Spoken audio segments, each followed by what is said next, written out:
ऐसे दो कौड़ी के लोगों का कोई उत्तर मैं नहीं देना चाहता।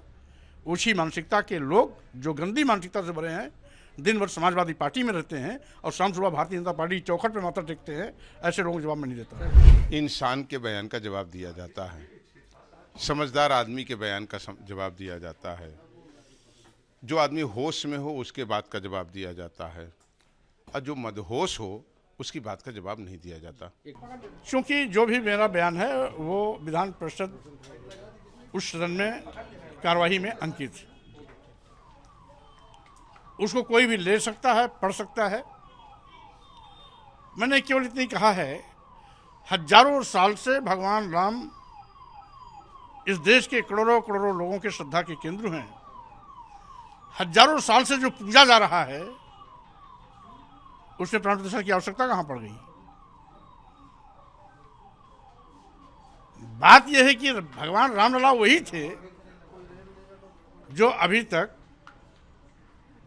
टेंट में स्थापित थे, वही रामलला मंदिर बन करके तैयार हुआ तो उन्हीं भगवान राम के यहां लाया गया, तो प्राण प्रतिष्ठा क्या मतलब? रही बात राम मंदिर का, जब माननीय सर्वोच्च न्यायालय ने आदेश किया कि राम मंदिर बनना चाहिए, हम सभी लोगों उसका स्वागत किया। 11 तारीख दर्शन के लिए आप जा रहे हैं सर? जैसा सरकार विधान दर्शन करने कौन जा रहा है कौन नहीं जा रहा है, ये उसकी अपनी भावना है, अपनी आस्था है। यह सार्वजनिक करने की आवश्यकता नहीं है। सार्वजनिक केवल भारतीय जनता पार्टी के लोग करते हैं, नौटंकी उनको दिखानी है। श्रद्धा करने वाला व्यक्ति आस्था बता के नगाड़ा पीट के नहीं जाता है। वो जब जाता है वो अपने आराध्य के दर्शन के लिए वो चला जाता है, उससे किसी से न सलाह लेता है और ना उसको सार्वजनिक करता है।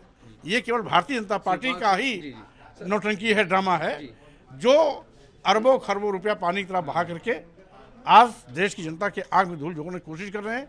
यही भारतीय जनता पार्टी के लोग सर, जब शिक्षा मित्रों को मानदेय बढ़ाने की बात आती है, पैसा नहीं है। वित्त विहीन शिक्षकों को मानदेय देने की बात आती है, पैसा नहीं है। नौजवानों को सरकारी नौकरी देने की बात आती है, पैसा नहीं है। मदरसा के शिक्षकों को मानदेय बढ़ाने की बात आती है या मानदेय देने की बात आती है तो पैसा नहीं है। आज करोड़ों करोड़ों नौजवान बेरोजगारी का दंश झेल रहे हैं, उनकी चिंता इनको नहीं है। भगवान राम जो सबका ख्याल रखते हैं, सबके भगवान हैं, ये उनमें प्राण प्रतिष्ठा करके स्थापित ये बताना चाहते हैं कि हम भगवान राम से बड़े हैं, यानी भगवान राम से अपने को बड़ा साबित करने का ड्रामा कर रहे हैं और अरबों खरबों पानी की तरह पैसा बहा करके देश की और प्रदेश की जनता के खून की गाढ़े कमाई के पैसे का दुरुपयोग कर रहे हैं। शिवपाल सिंह यादव ने कहा सर धर्म पे प्रपंच नहीं करना चाहिए, वो आपके बयान पे बोले हैं। जो मेरा बयान नहीं जानता, नहीं पढ़ा है, वो अनाप शनाप इस प्रकार की बयानबाजी कर सकता है। आपके ही नेता मनोज पांडे ने भी कहा कि आप मानसिक रूप से विक्षिप्त हो गए हैं, क्या कहेंगे सर? ऐसे दो कौड़ी के लोगों का कोई उत्तर मैं नहीं देना चाहता।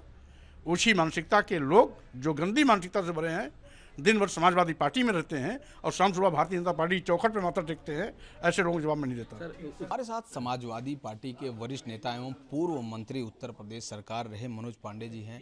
सर क्या कहेंगे, जिस तरह से स्वामी प्रसाद मौर्य का एक बयान आया है भगवान राम को लेकर, उस पर आप क्या कहना है? देखिए, स्वामी प्रसाद जी ने भगवान राम पर क्या बोला है ये स्वामी प्रसाद जी से पूछिए आप। जी तो वो नहीं है हमारे लिए, लेकिन उन्हीं से पूछिए आप। रही बात ये कि समाजवादी पार्टी में सभी वर्ग, जाति, धर्म, पंथ का सम्मान है और समावेश है। समाजवादी पार्टी का स्टैंड एकदम स्पष्ट है। हम सभी जात, वर्ग, धर्म का सम्मान करते हैं और सबको साथ लेकर के चलते हैं। ये स्पष्ट हमारी नीति है, यही हमारी विचारधारा है। अभी सर स्वामी प्रसाद मौर्य से हमारी मुलाकात हुई, हमने कहा कि मनोज पांडे जी के एक बयान आया है आपके बयान पर, तो उन्होंने कहा कि मनोज पांडे मतलब एक अमर्यादित बात करते हुए उन्होंने कहा कि मनोज पांडे जी जैसे घटिया नेता के बारे में मैं नहीं बोलना चाहता हूं। वो दिन में सपा के साथ रहते हैं, रात में बीजेपी में चले जाते हैं, मनुवादी। क्या कहेंगे इस तरह के जो बयान आए हैं सर?